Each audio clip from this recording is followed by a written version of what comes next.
Aimez-vous les uns les autres comme je vous ai aimés. Les collégiens que j'aperçois au premier rang, vous connaissez cette parole? Oui.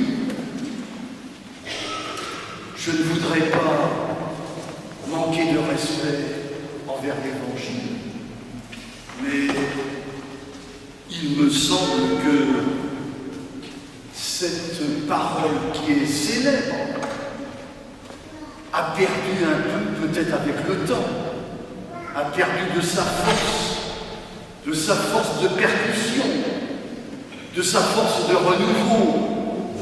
Et aujourd'hui, cette parole-là, elle est accueillie comme une aimable invitation à un peu de gentillesse, un peu de tolérance, un peu de bonté. Bref, je trouve qu'elle s'est affadie. Où est passée la force explosive de cette parole-là? Il me semble que pour la retrouver, pour saisir la portée de cette parole, il faut prendre le temps de regarder qui l'a prononcée, quel est l'auteur, et puis dans quelles circonstances. Qui est l'auteur de cette parole? Pas quelqu'un de miel, Jésus. Et Dieu sait si cet homme avait un caractère bien trempé.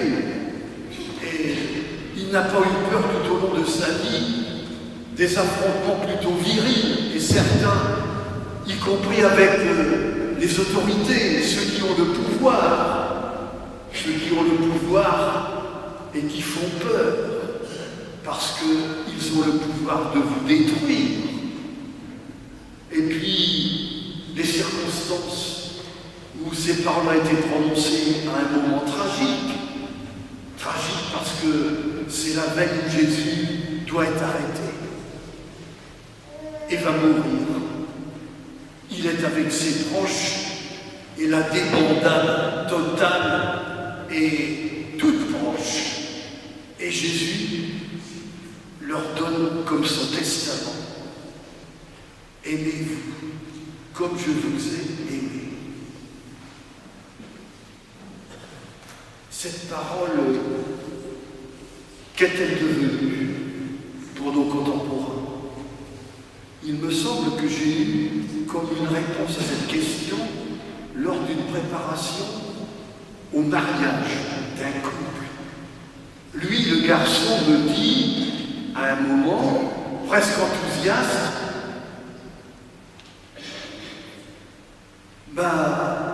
mon mariage à l'église, pour moi, c'est la cerise sur le gâteau.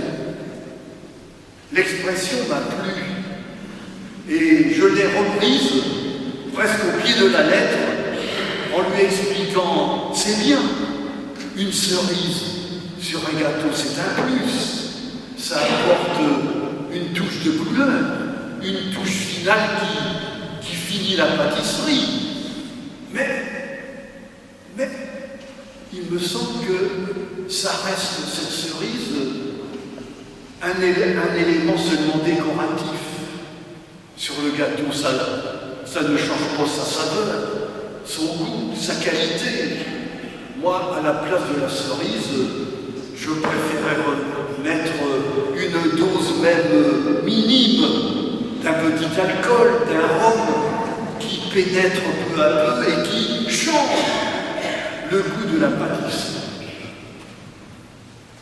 Le message de Jésus, est-ce que c'est une petite cerise, un petit plus, un peu voyant, décoratif sur nos vies, ou est-ce un ingrédient qui peu à peu pénètre, qui n'est pas visible, mais qui change le goût de ta vie, la saveur de ta vie?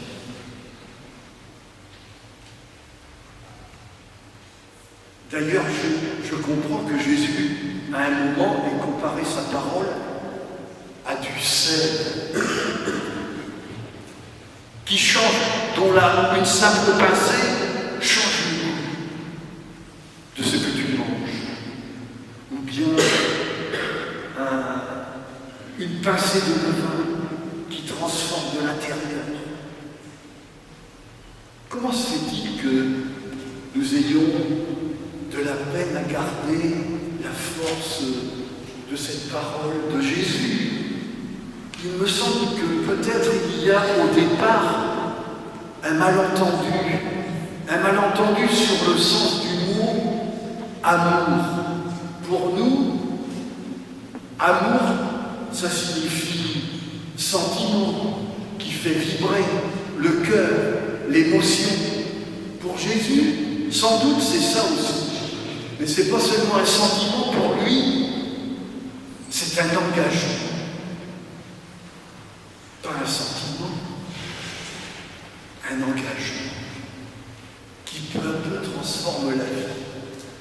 Pas comme une cerise décorative, mais comme un ingrédient qui la pénètre et la transforme.